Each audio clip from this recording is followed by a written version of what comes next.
অষ্টম ও নবম শ্রেণীর প্রিয় শিক্ষার্থী, তোমরা সবাই জানো যে আগামী 3 জুলাই থেকে তোমাদের ষান্মাসিক সামষ্টিক মূল্যায়ন শুরু হতে যাচ্ছে এবং তোমরা সবাই পুরোপুরি প্রস্তুতি নিয়েছো বলে আশা করছি। আর তোমাদের স্কুল বর্তমানে ছুটি রয়েছে, ঈদুল আজহার ছুটি।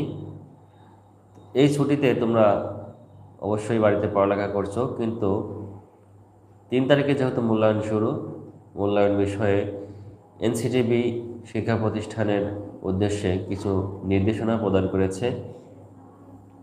কী নির্দেশনা দিয়েছে, মূল্যায়ন কিভাবে পরিচালিত হবে সে বিষয়ে আমরা আজকের এই ভিডিওতে কথা বলবো। তো চলো সরাসরি আমরা এনসিটিবি প্রদত্ত যে নির্দেশনা রয়েছে সেই নির্দেশনাটি লক্ষ্য করি। প্রিয় শিক্ষার্থী, আমি এই নির্দেশনাগুলো একে একে পড়ে শোনাবো এবং তোমাদেরকে বুঝিয়ে দেওয়ার চেষ্টা করব। প্রথমে রয়েছে 2024 শিক্ষাবর্ষের ষান্মাসিক সামষ্টিক মূল্যায়ন কার্যক্রম পরিচালনার জন্য শিক্ষা প্রতিষ্ঠানসমূহের জন্য সাধারণ নির্দেশনা। এখন চলো দেখে নেই নির্দেশনাগুলো আসলে কি কি দেওয়া হয়েছে। একটি একটি নির্দেশনা আমরা পড়ব এবং সে বিষয়ে আলোচনা করব। প্রিয় শিক্ষার্থী, প্রথম যে নির্দেশনাটি রয়েছে সেটি হলো জাতীয় শিক্ষাক্রম 2022 এর আলোকে আগামী 3/7/2024 থেকে 30/7/2024 পর্যন্ত শিক্ষাবর্ষের জন্য ষষ্ঠ থেকে নবম সামষ্টিক মূল্যায়ন অনুষ্ঠিত হতে যাচ্ছে। মূল্যায়ন কার্যক্রম পরিচালনার সময়সূচি এবং বিষয়ভিত্তিক সর্বশেষ কোন অভিজ্ঞতা বা অধ্যায় পর্যন্ত সামষ্টিক মূল্যায়নের আওতায় আসবে তা ইতিমধ্যেই প্রেরণ করা হয়েছে। প্রিয় শিক্ষার্থী, অর্থাৎ তোমাদের যে কোন অভিজ্ঞতা পর্যন্ত সামষ্টিক মূল্যায়ন হবে সেটি স্কুল ছুটির আগেই তোমাদের হাতে পৌঁছে দেওয়া হয়েছে, সেই বিষয়টি বলা হয়েছে। 2 নম্বর পয়েন্টে বলা হয়েছে সামষ্টিক মূল্যায়ন কার্যক্রম শুরুর পূর্বে অর্থাৎ আগামী 3/7/2024 তারিখের মধ্যে সম্পাদিত সকল বিষয়ের শিখন অভিজ্ঞতার পারদর্শিতা নির্দেশকসমূহ নৈপুণ্য অ্যাপে ইনপুট দিতে হবে। অর্থাৎ 3 তারিখে যে মূল্যায়ন শুরু হবে তার আগেই কিন্তু আমরা যারা শিক্ষক আছি তাদেরকে ওই তোমাদের ধারাবাহিক মূল্যায়নের সকল রেজাল্ট তোমাদেরকে আপলোড করে দিতে হবে নৈপুণ্য অ্যাপে। প্রিয় শিক্ষার্থী,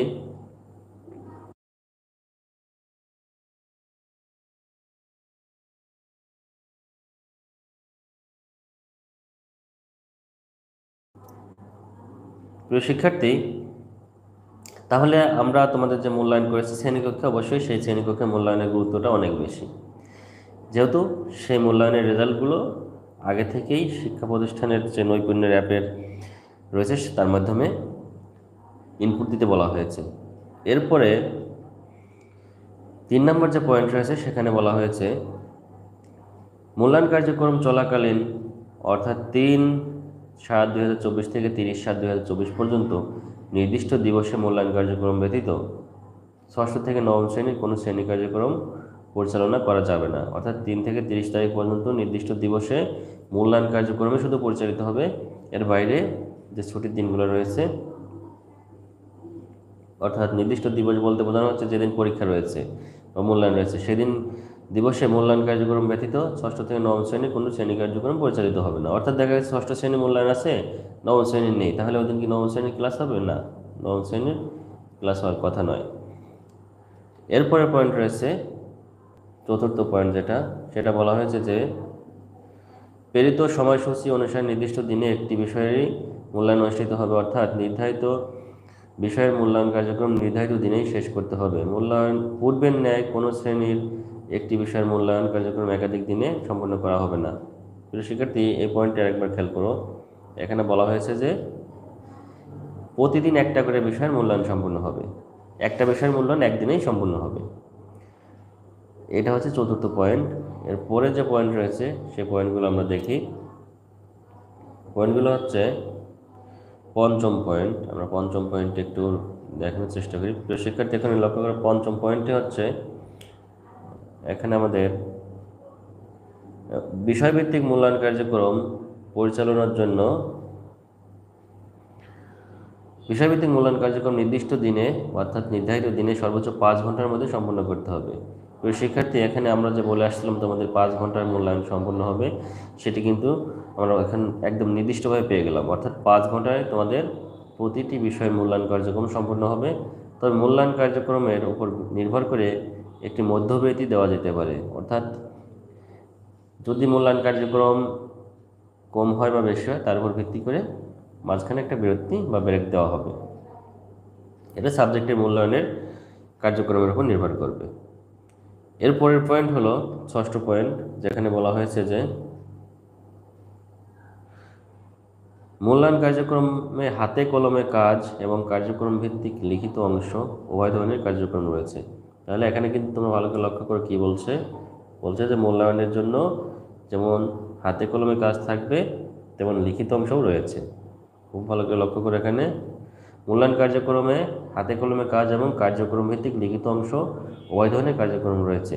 তাহলে তোমাদেরকে হাতে কলমে লিখতে হবে খাতায়, এবং কিছু কাজ দলগতভাবে গ্রুপ ভিত্তিক করতে হবে, বা যেটা কার্যক্রমও রয়েছে, যেটাকে আমরা প্র্যাকটিক্যাল বলতে পারি। 7 নম্বর পয়েন্ট আমরা লক্ষ্য করি। 7 নম্বরে কি বলা হয়েছে? 7 নম্বরে বলা হয়েছে বিষয়ভিত্তিক মূল্যায়নে উপকরণের বৈচিত্র্য রয়েছে, যা বিস্তারিত মূল্যায়ন নির্দেশিকা উল্লেখ করা থাকবে। অর্থাৎ তোমাদের পরীক্ষার আগে, অর্থাৎ মূল্যায়নের আগে একটা মূল্যায়ন নির্দেশিকা দেওয়া হবে, যা 6ষ্ঠ এবং 7ম শ্রেণীতে গত বছর দেওয়া হয়েছিল। সেই নির্দেশনায় বলা থাকবে মূল্যায়নের সময় ব্যবহৃত উপকরণগুলো কীরকম হবে। মূল্যায়ন কার্যক্রম পরিচালনার জন্য শিক্ষা প্রতিষ্ঠান কর্তৃক উপকরণ সরবরাহের জন্য সাধারণ নির্দেশনা দেওয়া হয়েছে। অর্থাৎ শিক্ষা প্রতিষ্ঠান এই মূল্যায়ন কার্যক্রম পরিচালনার জন্য বিভিন্ন উপকরণ সংগ্রহ করতে পারবে, এবং সেগুলো কীভাবে সংগ্রহ করবে সে বিষয়ে একটা নির্দেশনা দেওয়া হয়েছে। চলো সেটি দেখে নিই। তো শিক্ষার্থী, সেটি এখানে দেওয়া রয়েছে যে কিভাবে আমরা শিক্ষা প্রতিষ্ঠান কী মূল্যায়ন সংগ্রহ করবে। এই ছকের মধ্যে সবগুলো অংশ দেওয়া রয়েছে। মূল্যায়নের কার্যক্রম, যেমন হাতে কলমে কাজ। হাতে কলমে কাজ করতে গেলে শিক্ষার্থীর কী কী উপকরণ লাগবে সেই উপকরণগুলো এখানে দেওয়া হয়েছে। শিক্ষার্থী সংখ্যা বিবেচনা করে পোস্টার পেপার তৈরির জন্য সাদা রঙিন কাগজ, সাইন পেন, কাঁচি, আঠা বা গাম ইত্যাদি। অর্থাৎ শিক্ষার্থীরা যে হাতে কলমে কাজ করবে সেই কাজগুলো করার জন্য পোস্টার পেপার তৈরির জন্য সাদা বা রঙিন কাগজ, সাইন পেন, কাঁচি, আঠা বা গাম ইত্যাদি এগুলো ব্যবহার করতে হবে, এবং এগুলা শিক্ষা প্রতিষ্ঠান সরবরাহ করবে।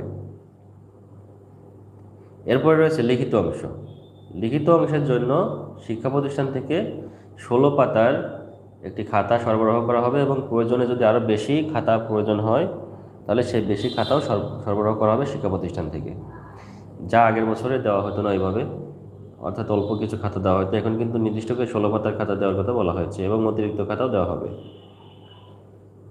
এরপরে রয়েছে মূল্যায়নপত্র। কিভাবে কি করা হবে? মূল্যায়নপত্র সরবরাহকৃত মূল্যায়নপত্র থেকে শিক্ষার্থীর নির্দেশনা ও মূল্যায়নপত্র বা প্রশ্নপত্র অংশটি ফটোকপি করে সকল শিক্ষার্থীদের সরবরাহ করতে হবে। অর্থাৎ তোমাদেরকে যে মূল্যায়ন করা হবে সেই মূল্যায়নের জন্য একটা মূল্যায়ন নির্দেশিকা দেওয়া হবে। সেই নির্দেশিকার মধ্যে তোমাদের প্রশ্নপত্র বা মূল্যায়নপত্র যেটা বলছি আমরা সেটি দেওয়া থাকবে। সেই নির্দেশনা যে অংশটি সেটুকু আমরা ফটোকপি করে তোমাদেরকে দিব, এই নির্দেশনা দেওয়া হয়েছে। প্রিয় শিক্ষার্থী, অর্থাৎ তোমাদের মূল্যায়নের ক্ষেত্রে হাতে কলমে কাজের জন্য পোস্টার পেপার, গাম, কাঁচি, আঠা, সাইন পেন এগুলো শিক্ষা প্রতিষ্ঠান সরবরাহ করবে। তোমাদের লেখার জন্য খাতা 16 পাতার খাতা সরবরাহ করবে, এবং এই খাতা যদি আরও বেশি লাগে সেটাও শিক্ষা প্রতিষ্ঠান সরবরাহ করবে। এবং তোমাদের মূল্যায়ন নির্দেশিকার যে মূল্যায়নপত্র বা প্রশ্নপত্র সেটিও ফটোকপি করে শিক্ষার্থী তোমাদের সবার হাতে তুলে দেওয়া হবে। প্রিয় শিক্ষার্থী, চলো এরপরে যে 8ম পয়েন্ট রয়েছে সেখানে কি বলা হয়েছে আমরা একটু লক্ষ্য করি। 8 নং পয়েন্টে বলা হয়েছে যে উপকরণ সরবরাহের ক্ষেত্রে, অর্থাৎ উপকরণ সরবরাহের ক্ষেত্রে মনে রাখতে হবে কোনো উপকরণই যেন ব্যয়বহুল না হয়।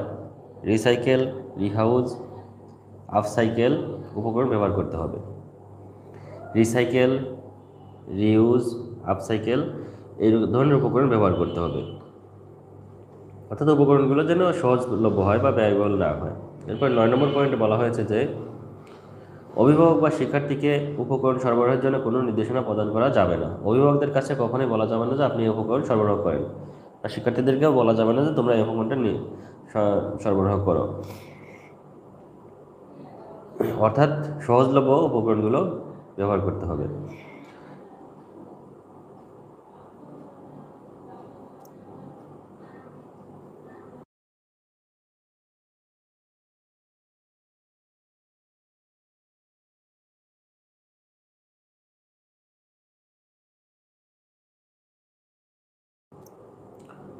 প্রিয় শিক্ষার্থী,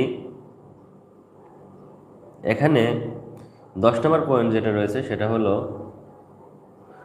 মূল্যায়ন কার্যক্রম পরিচালনার জন্য শিক্ষার্থীর নিকট মূল্যায়ন কার্যক্রম পরিচালনার জন্য শিক্ষার্থীদের অভিভাবকের নিকট থেকে সীমিত পরিমাণে মূল্যায়ন কার্যক্রম পরিচালনার ফি নেওয়া যেতে পারে।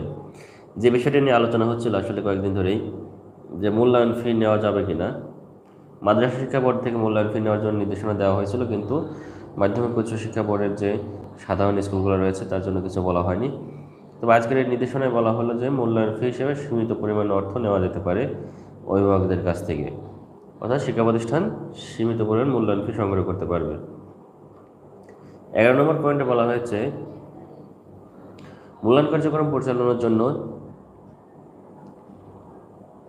মূল্যায়ন নির্দেশনা মূল্যায়ন কার্যক্রম শুরুর পূর্বের দিন নৈপুণ্য অ্যাপের প্রতিষ্ঠান ড্যাশবোর্ড master.নৈপুণ্য.gov.bd এবং সংশ্লিষ্ট অধিদপ্তরের ওয়েবসাইটে পাওয়া যাবে।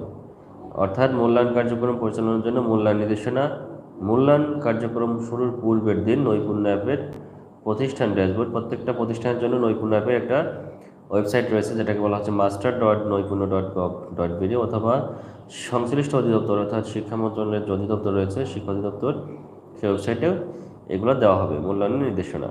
বিষয়ভিত্তিক মূল্যায়ন নির্দেশনা মূল্যায়ন কার্যক্রমের সময়সূচি অনুসারে নির্ধারিত দিনের পূর্বের দিন পাওয়া যাবে। বিষয়ভিত্তিক মূল্যায়ন নির্দেশনা মূল্যায়ন কার্যক্রমের সময়সূচি অনুসারে নির্ধারিত দিনের পূর্বের দিন পাওয়া যাবে।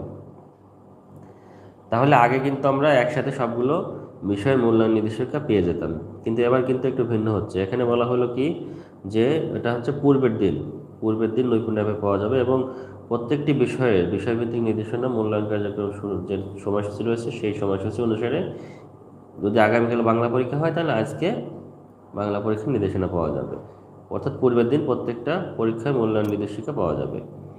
এরপরে রয়েছে 12 নম্বর পয়েন্ট, আমরা সেটি লক্ষ্য করি কি বলা হয়েছে। 12 নম্বর পয়েন্টে বলা হয়েছে যে মূল্যায়ন নির্দেশনায় শিক্ষকের জন্য করণীয় শিক্ষার্থীদের জন্য করণীয় মূল্যায়নপত্র, শিক্ষকের জন্য পর্যবেক্ষণ চেকলিস্ট এবং মূল্যায়ন কার্যক্রম পরিচালনার জন্য বিষয়ভিত্তিক উপকরণের বিবরণ, এই সবগুলো বিষয় থাকবে। তাহলে মূল্যায়ন নির্দেশিকায় কী কী উপকরণ ব্যবহৃত হবে, শিক্ষকের নির্দেশনা শিক্ষার্থীর নির্দেশনা কী কী করতে হবে সেগুলো সব বিস্তারিত দেওয়া থাকবে ওই যে মূল্যায়নের আগের দিন যে নির্দেশনা দেওয়া হবে সেখানে। সর্বশেষ পয়েন্টে তারা লিখেছে ষান্মাসিক সামষ্টিক মূল্যায়ন কার্যক্রম পরিচালনার জন্য বা ষান্মাসিক সামষ্টিক মূল্যায়ন কার্যক্রম পরিচালনা শেষে শিক্ষার্থীর অর্জিত পারদর্শিতার রেকর্ডের ভিত্তিতে নৈপুণ্য অ্যাপে পারদর্শিতার নির্দেশক পিআই, যেটাকে আমরা বলছি পারফরমেন্স ইন্ডিকেটর, নির্দিষ্ট সময়ের মধ্যে ইনপুট দিতে হবে। অর্থাৎ মূল্যায়ন কার্যক্রম যে আমরা সম্পূর্ণ করব, সম্পূর্ণ করা শেষে তোমাদের যে রেকর্ড রাখবো আমরা খাতায় বা ডকুমেন্ট আকারে রাখবো সেগুলোকে নৈপুণ্য অ্যাপের মাধ্যমে ইনপুট দিতে হবে নির্দিষ্ট সময়ের মধ্যে। প্রিয় শিক্ষার্থী, আশা করছি বুঝতে পেরেছো। এই ছিল তোমাদের জন্য ষান্মাসিক সামষ্টিক মূল্যায়নের নির্দেশনা। এই নির্দেশনাটি 12/6/2024 তারিখে দেওয়া হয়েছে। এখানে দেওয়া রয়েছে সিগনেচার সহ Nazma Akter, secretary, national curriculum and textbook board, ministry of education, অর্থাৎ ন্যাশনাল NCTB থেকে এটি দেওয়া হয়েছে। প্রিয় শিক্ষার্থী, আমার মনে হয় তোমরা বুঝতে পেরেছো যে আসলে এই মূল্যায়ন কার্যক্রম কীভাবে পরিচালিত হবে এবং মূল্যায়ন কার্যক্রম পরিচালনার জন্য কী কী করতে হবে এবং কবে তোমরা মূল্যায়ন নির্দেশিকা পাবে। অর্থাৎ প্রতিটি পরীক্ষার পূর্বের দিন তোমরা মূল্যায়ন নির্দেশিকা পাবে, সেটি তোমাদেরকে আমরা প্রশ্নপত্র আকারে হাতে হাতে দিয়ে দিব, অর্থাৎ প্রশ্নপত্র অংশটুকু দিয়ে দিব। প্রিয় শিক্ষার্থী, আশা করি সবাই বুঝতে পেরেছো। সবার জন্য শুভকামনা রইল। যদি কোনো প্রশ্ন থাকে তাহলে কমেন্ট বক্সে গিয়ে লিখতে পারো, আমি প্রশ্নের উত্তর দেওয়ার চেষ্টা করব। সবাইকে ধন্যবাদ। আসসালামু আলাইকুম।